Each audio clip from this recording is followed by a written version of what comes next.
First stops? You'll be happy to know we're leaving the camels behind and walking from here on.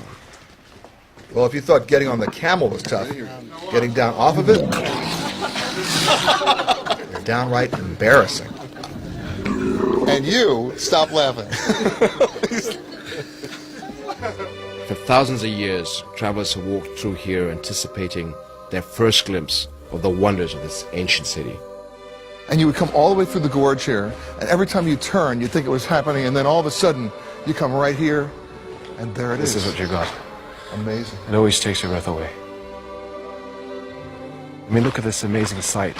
And it just fills you with awe of how the civilization over thousands of years ago managed to be able to do something such as... Well, the engineering to be able to carve this into solid rock. Amazing.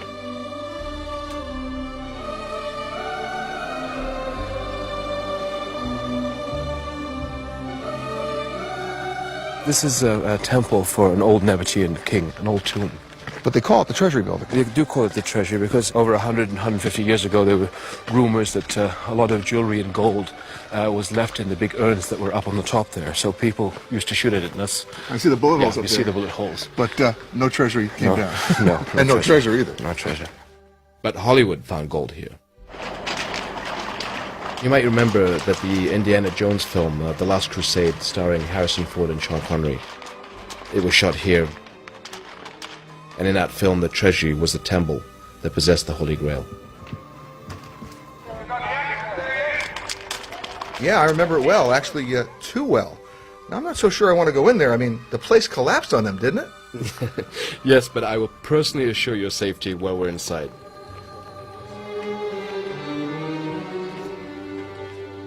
Wow, look at that. Look at the ceiling. Yeah, and you can see the huge crack of one of the major earthquakes that Is a huge crack. really was part of the downfall of the Nabatean civilization.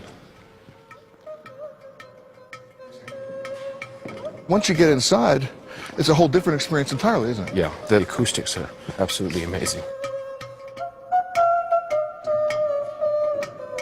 Your Majesty, you're right. The acoustics are incredible. It is simply amazing.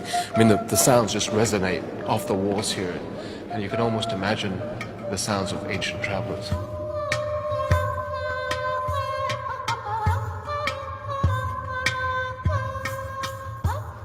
It has such a hauntingly beautiful sound.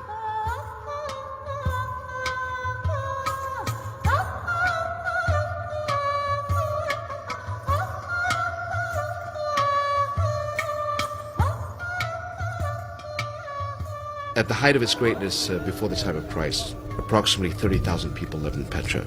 People known as the Nabateans, living in the middle of the desert. They were incredible architects, as you'll soon see.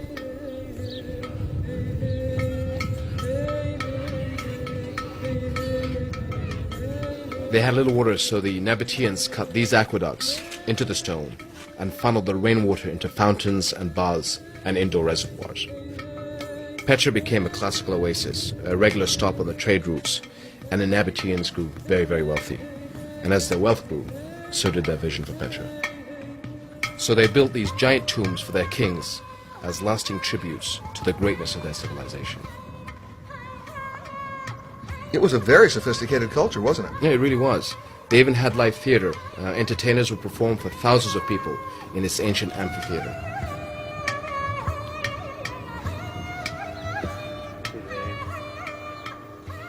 Petra was so splendid, in fact, that the Romans took it for themselves, and later the Byzantines. But somewhere around 800 AD, the trade route shifted, and it wasn't long before Petra was all but forgotten. It became nothing more than an ornate home for Bedouin shepherds, and over time was mostly covered up by blowing sand. As a result, Petra was lost from maps for 1,000 years. In 1812, a Swiss explorer disguised as an Arab rediscovered Petra, and the outside world has become enamored with this place ever since. Today, Petra has been recognized by the United Nations as a World Heritage Site, and in the last decade, millions of foreign visitors have seen its splendors with their own eyes. And Peter, while we're here, I want you to see one of Jordan's holy shrines, the tomb of the prophet Aaron. But I gotta warn you, it's a 3-hour hike straight uphill. We made an unscheduled stop along the way, an isolated police command post where the officers invited us in for tea. تطلع على الدير وعلى المذبح وهون الشباب بوظيفة اثنين ببدلوا شفتات. Your Majesty, when you have those rare moments like today, when you can come up here and enjoy the hospitality and climb up to the top of Aaron's tomb, what goes through your mind? It's just great. It used to remind me of how my life was before the changes, and be able to just get away from all the officialness and all the protocol, and just be able to sit with people and friends and just talk about the weather and about jobs and families. It reminds you of what you need to be able to do, and it just gets you back in touch with the people. It puts it in perspective. Very much so, yeah.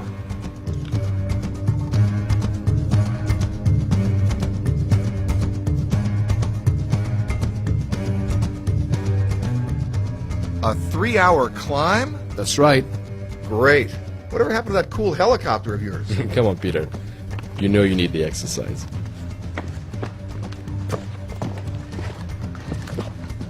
Your Majesty, are we there yet? Almost there. Still got a ways to go. That's what we're aiming for. Oh boy.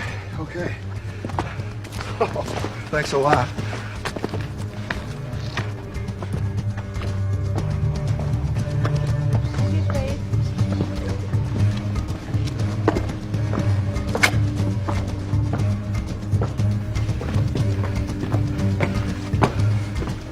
Your Majesty, how many steps to the top? 226. And what step are we on now? 29. Why are you laughing? Stop that laughing.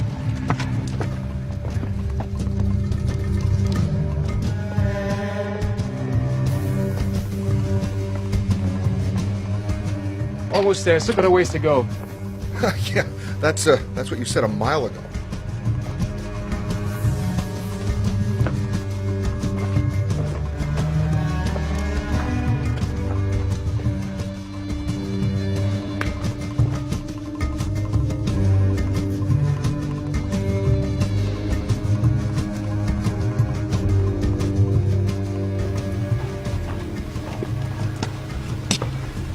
Your Majesty, what does that sound like?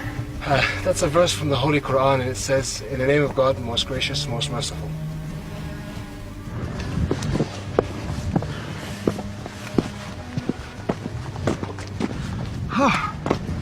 We made it.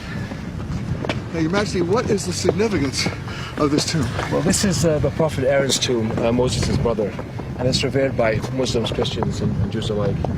And the most important thing about Jordan, really, it is the only place where the prophets Moses, Jesus, and Muhammad came at one point or another through Jordan. Wow. And now we made it. All the way, right? This is only halfway. What are you talking about? We still have to get down. Why are you laughing?